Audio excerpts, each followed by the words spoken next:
Hello, my friend and friend. Welcome back to another video. We're going to be diving into the future of CSS. I've gotten complaints in the past that I look at things that are always like really cutting edge and stuff. And so I have held back and I'm trying to do things that are newly available, widely available, or just having some fun with CSS. This time we're looking forward to the future because I just want to show you a little bit of how things might look different and give you some features to look forward to.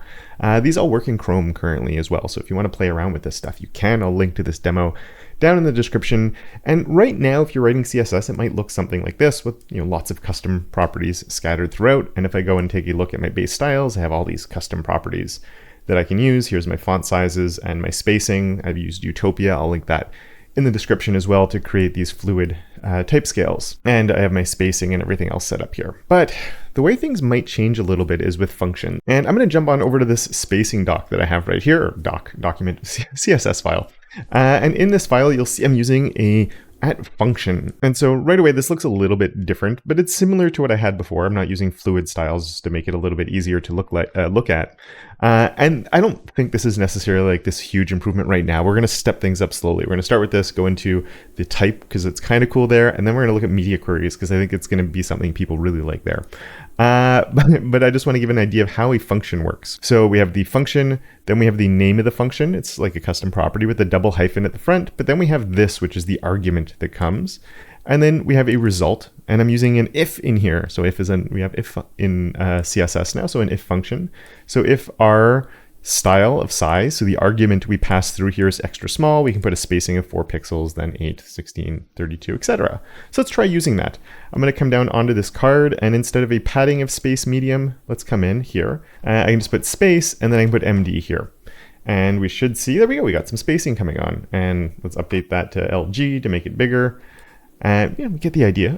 pretty straightforward. My gap here I could also update and do that as a space of, I don't know, let's make it LG as well. Just ruin the style of our cards a little bit, but we can see it's working. And this is clearly not a huge win over custom properties because it's not that different. I guess we're saving a few characters because you don't have to write var out. And we're being very specific. I want my spacing tokens. So you do your space and then you put the token that you're going to be using. So kind of nice, but not like a huge win. Let's go look at another file now, though. We're going to look at our font sizes. And in the font sizes, it's a little bit weird. And I have used nested ifs here. I don't know if nested ifs are the best way to do it. But in this one, we're doing a function. I'm calling it fs for font size. I have the step, so 1, 2, 3, 4, the different steps for the different font sizes.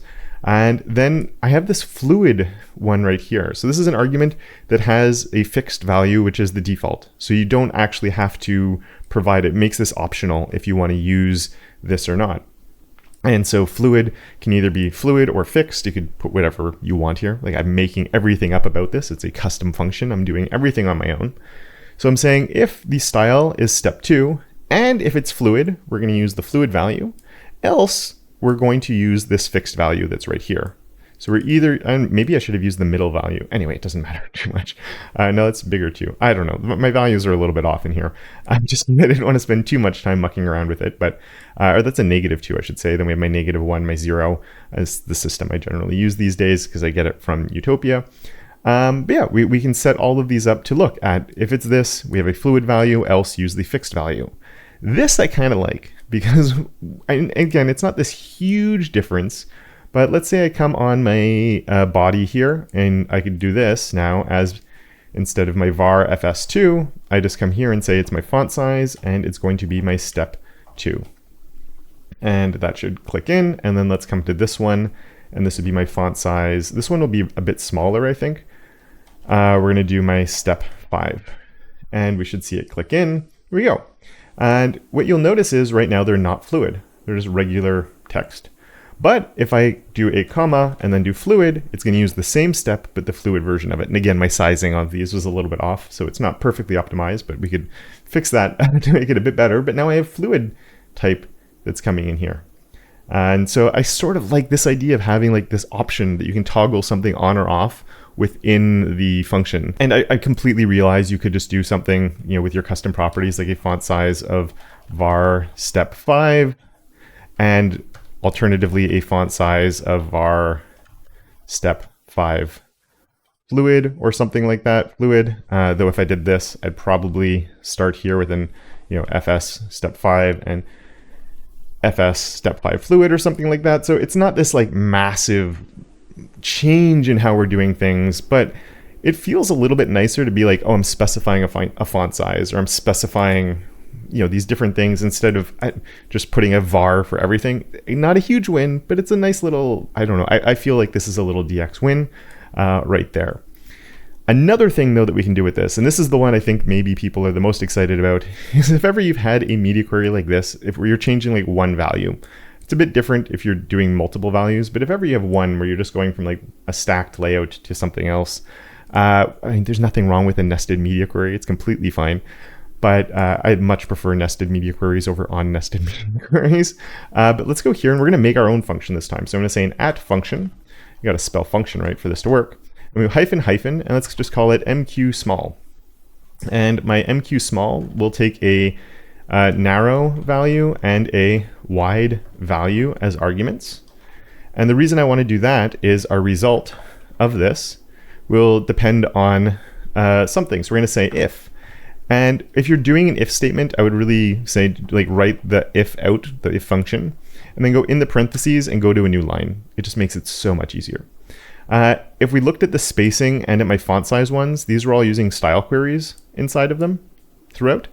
But you don't have to do that. You can do style queries, you can do support queries, so like a feature query with supports, or you can do a media query. So I can say if media is a width greater than, this is my small, so let's say 640 pixels, then we're going to use, if it's greater than, we're going to use our wide, var of wide value. Else use the var of narrow value.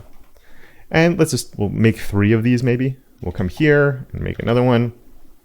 So media query small, media query medium, and a media query large. And if, you could make these with container queries too, right? It doesn't just have to be media queries. And I think you could even nest in here and have another argument about like just do an MQ and then have the argument of which one you're using. That would then result in some nested ifs again, probably. So it's up to you. This is, in my opinion, a bit more readable. So you could choose whichever you want or play around with them. But let's go back over to the styles now and see what we could do is instead of doing this, we could take this entire line out and replace this with my MQ. We'll try small. I think small will be too narrow. And at small sizes, I want 1. And at large sizes, I want 3, except that's going to break. I just realized, let's undo that. I want to replace the number 3 here. So I'm actually going to do my MQ small. So we're putting a media query essentially inside of the value of like the repeat function. It's crazy. We're going to do a 1-3 here. And now I think, yeah, now we have 3 columns and it breaks over here. So it's actually working, but as I said, the small is a bit too narrow. So we can switch that over to our medium. And now that should work. There we go. CodePen's kicking on. Still not big enough, except I think I didn't change my media queries here. Let's just make this one like 800 and we'll make this one, I don't know, 1,000, just to have some numbers that are different. And now this one should be my medium, so it should be clicking in at a larger size. And if that's still too narrow, we switch it over to the large. And now it's working all the way out here. So interesting. Definitely, people are going to say this isn't as readable, and I would agree. Though I would say that, and again, maybe it's just not worth it because it is less readable. But a lot of the time we get new features that come along, and at the beginning, anything new is less readable. Arrow functions in JavaScript were less readable for a long time because nobody was familiar with them, and now everybody uses them. So this type of thing, if you're in a code base where this is normal, maybe it's not so bad after all once you get used to it. But I would love to know what you think, so leave a comment down below to tell me if you love this or hate this or would use it in a different way. And with that, I want to say a very big thank you to my enabler of awesome, Johnny, as well as all my other patrons and channel members for their monthly support. And of course, until next time, don't forget to make your corner of the internet just a little bit more awesome.